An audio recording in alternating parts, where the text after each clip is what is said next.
Bom, vamos pra segunda pauta do dia aqui. Gente, eu considerei muito não falar sobre isso. Muito, sabe? Quando a Duda me mandou o roteiro, meu primeiro ímpeto foi não consigo. Não vou falar. Mas ela me convenceu de que é importante, então eu mudei de ideia. Mas assim, eu vou fazer o aviso já pra quem quiser sair, quem não quiser ouvir, eu entendo perfeitamente. Porque eu vou falar de aborto e eu vou falar de estupro de criança, tá? Eu odeio usar isso como pauta pra atrair atenção. Vocês sabem disso. Eu odeio. Eu só vou falar porque eu acho que realmente tem o que falar aqui. Eu realmente acho que tem um ponto. Eu realmente acho que é importante não deixar isso aqui morrer, não deixar isso aqui passar e não falar sobre. Porque é um problema que tem uma raiz e que tem uma maneira de ser combatido que eu acho que contribui com esse debate, tá? Eu quero terminar, inclusive, falando sobre aborto, que é uma coisa que eu acho que falta um pouco de qualidade no debate quando o assunto é defesa de direitos reprodutivos nesse caso, né? Então eu tô avisando, sabe? Tem que falar e porque essa porra desse assunto vai ficar voltando. E eu acho que é importante a gente qualificar o debate quando a direita começa a trazer os moralismos dela. Então vamos lá, aviso feito. Primeiro de tudo, vocês sabem que a direita não tá nem aí pra vida ou não, tá? A direita instrumentaliza esse tipo de pauta pra conseguir mobilizar suas bases e criar pânico moral. Vocês sabem que ela não tá nem aí pra vida porra nenhuma. E aí a gente, por conta disso, é obrigado a falar pra impedir que a direita fique distorcendo a realidade. Pra impedir que a direita consiga condenar ainda mais mulheres vítimas de violência sexual a não conseguirem acessar os seus direitos reprodutivos. Infelizmente, é um assunto que tem que ser tratado sem espantalhos morais. E eu garanto pra vocês que eu tenho um ponto aqui, tá, gente? Eu tenho um ponto. Então, a extrema-direita usa esses espantalhos pra criar uma base coesa, uma base que tem um pensamento pretensamente incomum. Inclusive pra vilanificar o feminismo como um todo. E a gente vai abordar isso ao longo desse tema aqui. Pra mim, isso aqui não devia nem ser o debate. Eu queria viver num mundo no qual isso aqui não precisa estar sendo debatido. Eu queria viver num mundo no qual isso aqui sequer é notícia. Que isso aqui era só resolvido da maneira como devia ter sido resolvido. Mas a gente vai mostrar as consequências de não legalizar o aborto. Esse caso é de 2023. Adolescente vítima de estupro teve aborto legal negado em Santa Catarina. Adolescente está sendo muito generoso aqui. Menina de 14 anos teve acesso ao direito negado em disputa judicial envolvendo o pai dela e o possível agressor. Vocês vão entender onde isso aqui tá querendo chegar. E que não é jornalismo pinga-sangue, isso aqui tem um ponto. Isso aqui tem uma camada política. Por isso que eu falei, adolescente é generoso aqui da parte do Brasil de fato. Ela foi estuprada com 13 anos e ela teve que enfrentar uma disputa judicial pra garantir o direito ao aborto. Vou repetir, eu queria viver num mundo que isso aqui sequer era um assunto. O ponto é, ela não conseguiu. Ela não conseguiu. E entendendo como ela não conseguiu é que a gente politiza essa questão aqui. A história é, no dia 2 de dezembro de 2023, a mãe da menina levou ela até o Conselho Tutelar, no sul de Santa Catarina, e depois ela procurou o hospital regional para realizar o procedimento 3 dias depois. Ela foi internada no dia 7. No dia 8, o arrombado do pai dessa menina entrou na justiça para impedir que ela abortasse. O pai ausente dessa menina, o pai que abandonou essa menina, entrou com uma ação na justiça para impedir que a filha dele, criança que foi estuprada, impedisse ela de abortar. E o Tribunal de Justiça do Estado concedeu uma liminar a favor do pai e impediu a menina de abortar. A mãe recorreu, aí o STJ decidiu pela garantia do direito da menina, e aí na resolução eles deixam tudo muito explícito aqui, né? Abre aspas pra decisão do ministro do STJ, que concedeu a garantia ao direito pra menina. Flagrante constrangimento ilegal, mencionando ainda violência institucional, violência psicológica, omissão por parte das instituições, acesso processual, orquestrado por organização supostamente em prol da vida. Guardem essa informação. Orquestrado por organização supostamente em prol da vida. O ministro também falou, comprovado o risco que a vítima sofre na presença do pai registral, ou seja, do pai que tá na certidão de nascimento, o pai biológico. Parte mais bizarra, a mãe tem a guarda do adolescente, disse pra justiça, né, que o pai foi informado do caso por conta de uma organização chamada Rede Nacional em Defesa da Vida e da Família.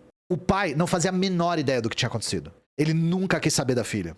Só que uma organização chamada Rede Nacional em Defesa da Vida e da Família acionou o pai.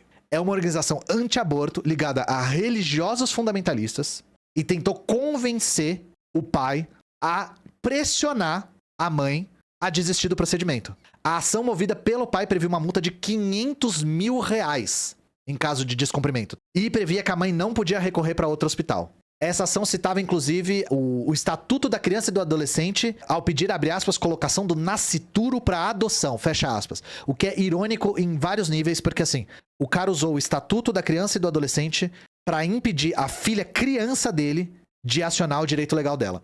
O juiz Fábio Nilo Bagato, que é o cara que deu a liminar a favor do pai, estabeleceu o dobro da multa, totalizando R$1 milhão em caso de desobediência. O que aconteceu? Elas desistiram de abortar por conta do assédio e da perseguição. A menina acabou tendo filho com 14 anos de idade. Como é que tá essa menina hoje? Vou lembrar.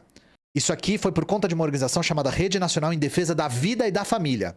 Eu não vou nem mostrar como vocês acham que essa menina tá hoje. Vocês acham que essa menina foi acolhida? Vocês acham que os direitos dela foram garantidos?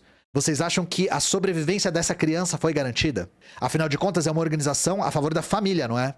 A menina foi estuprada quando era criança, teve direito ao aborto negado de uma forma totalmente violenta e foi abandonada. Foi abandonada pelo pai, pela justiça e pela porra da ONG.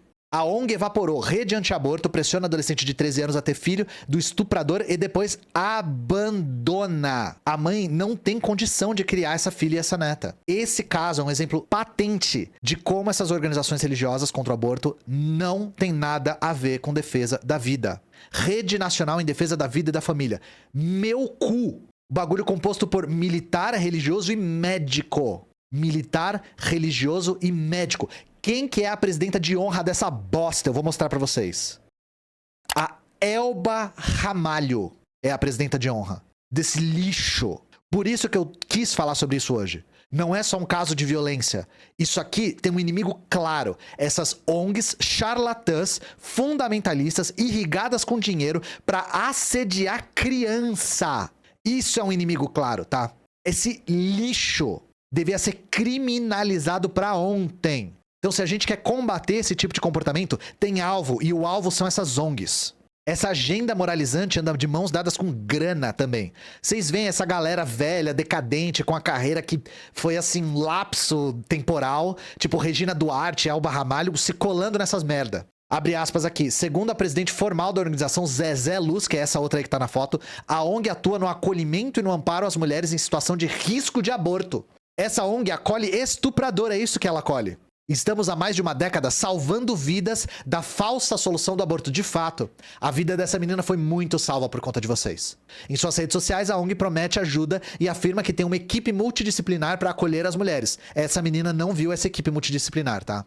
A menina tá com a vida desgraçada, sem condição psicológica, física e financeira para dar uma vida digna pra criança que ela foi obrigada a gestar. E ainda, essa mulher aqui é sádica pra caralho, porque ela fica publicando foto de criança que foi salva do aborto. Abre aspas. Além de publicação pedindo doações, vocês entenderam onde isso quer chegar? Doações, essas doações mobilizando o afeto público, tá? O senso de moral do público religioso, pra atochar o cu dela e da Elba Ramalho de grana. Zezé conta ter ajudado a reconstruir a casa de uma menina em situação de vulnerabilidade no Rio de Janeiro, a quem teria convencido a não interromper a gravidez. Segundo ela, nós vamos além da defesa do nascimento, contrariando a falácia feminista de que o movimento pró-vida se importa apenas com o útero.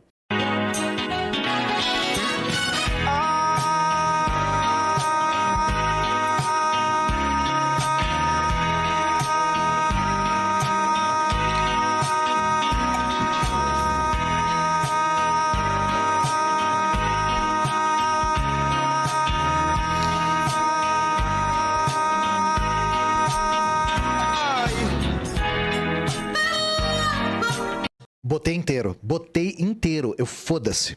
Foda-se. Botei inteiro.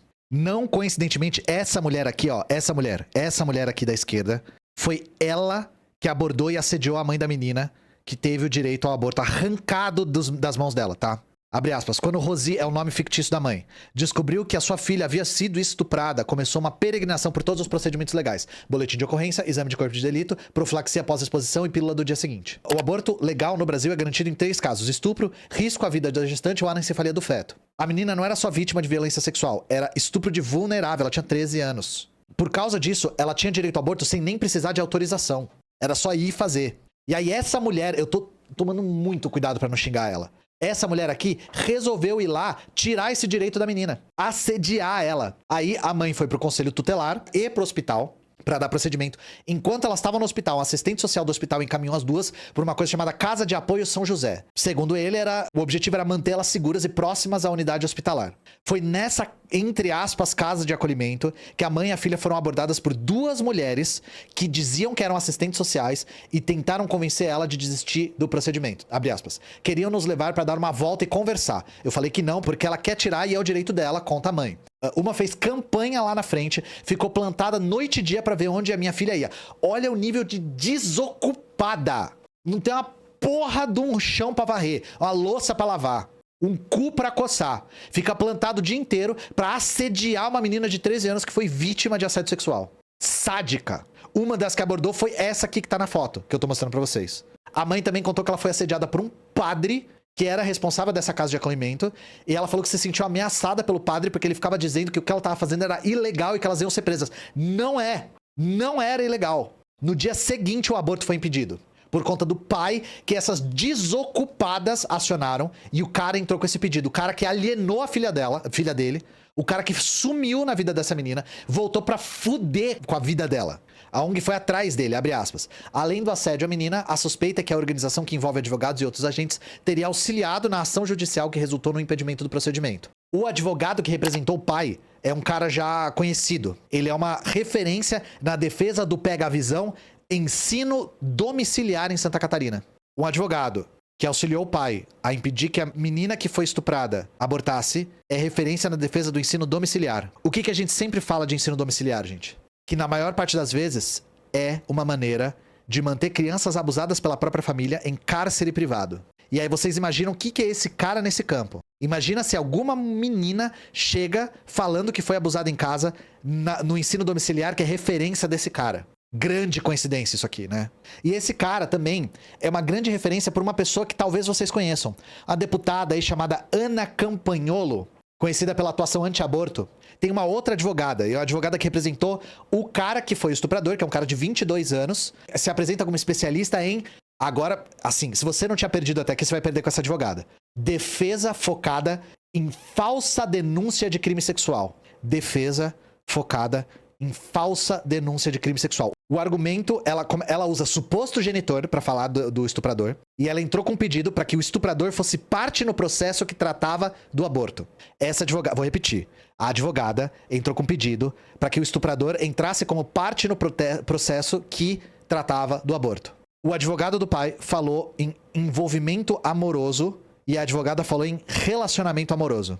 Os advogados falaram que um homem de 21 anos teve um relacionamento amoroso com uma menina de 13 anos. Para descaracterizar estupro de vulnerável. Abre aspas. Naquela altura, a adolescente já estava profundamente abalada e decidiu desistir do aborto. Ela não quis mais, dizia toda hora: mãe, não quero mais, eu quero ir embora. Ninguém ia aguentar a pressão, ninguém ia aguentar o que ela passou. Ela foi a vítima e ficou presa dentro de um quarto por 3 semanas como se fosse bandida, disse a mãe em meio ao choro. O estuprador foi denunciado pelo Ministério Público em março de 2024. Só que diferente da ação que tentou impedir o aborto legal, que foi super rápida, a ação contra esse cara é lenta pra caralho. A justiça só foi marcar audiência agora, mês passado. Vamos falar um pouquinho mais dessa ONG, abre aspas. A Rede Colaborativa Brasil, com sede no Rio de Janeiro, é formada por ativistas anti-aborto de várias áreas diferentes. Pelo menos 20 pessoas assinaram a ata de criação da associação em janeiro de 21. Olha o Comitê Central, abre aspas. Na presidência há uma médica anestesiologista, um engenheiro, uma analista de sistemas, uma médica veterinária, um militar, uma bióloga, um sacerdote colombiano, um sacerdote católico brasileiro, uma médica ginecologista e uma secretária. Tem médica ginecologista nisso aqui. Eu falo que a pandemia demonstrou pra muita gente que não sabia que médico é burro. Porque médico é uma categoria super encastelada e super protegida pelas instituições. As pessoas têm a ilusão de que pra ser médico você tem que ser um gênio. Médico é burro. E médico, além de burro, muitas vezes médico é canalha. Eu fiz uma live aqui sobre o CFM, mostrando sobre como a PL do estupro saiu direto do CFM. E é óbvio que essa rede tem um trânsito enorme entre parlamentares, tá? Em 2023, eles organizaram um simpósio pela defesa da valorização da vida na Assembleia Legislativa de São Paulo. Os vereadores conservadores vinham de várias cidades do estado para prestigiar o evento. E a rede fez várias publicações no Instagram com a colaboração de vários políticos. Por exemplo, o vereador Rogério Amorim, do PL, carioca, que inclusive é autor de uma lei que incluiu a marcha pró-vida no calendário oficial do Rio de Janeiro. É um grande jogo de cena anti-aborto aqui. E aí a gente vê a direita falando de ONG o tempo todo. É ONG do Soros, é ONG do DiCaprio pra invadir a Amazônia.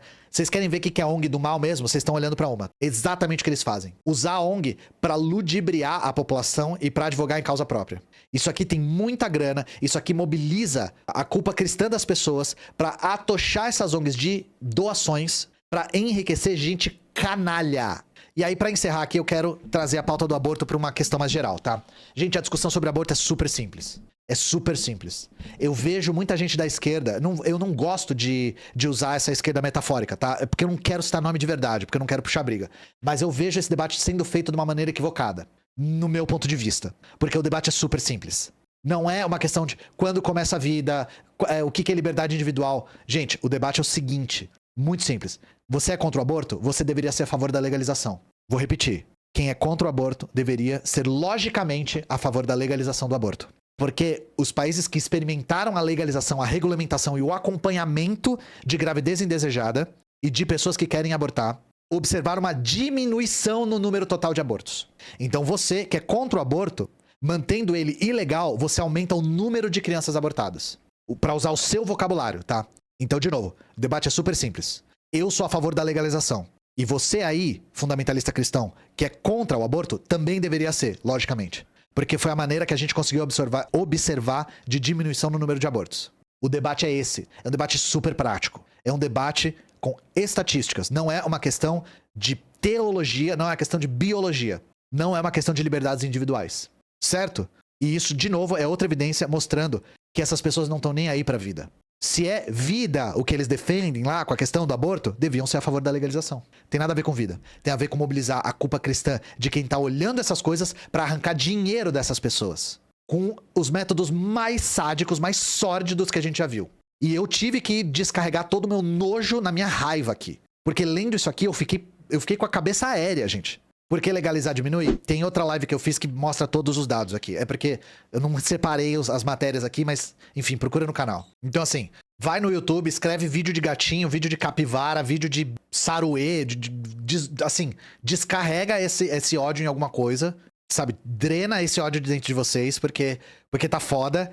E nunca se esqueça de canalizar esse ódio em direção da organização. O que eu quis fazer é mostrar qual que é o alvo aqui. O alvo são essas ONGs canalhas, que torturaram psicologicamente essa menina. Então vocês sabem quem odiar agora. Tenho certeza que essas mulheres sabem o que estão defendendo. Lógico que sabem. Mas você acha que a Elba Ramalho não sabe? Mas não tem a menor dúvida de que ela sabe. O que eu queria é dar uma AK-47 pra essa menina. É isso que eu queria, certo? Eu vou ali gritar numa toalha, fiquem bem, comam frutas e não sejam liberais.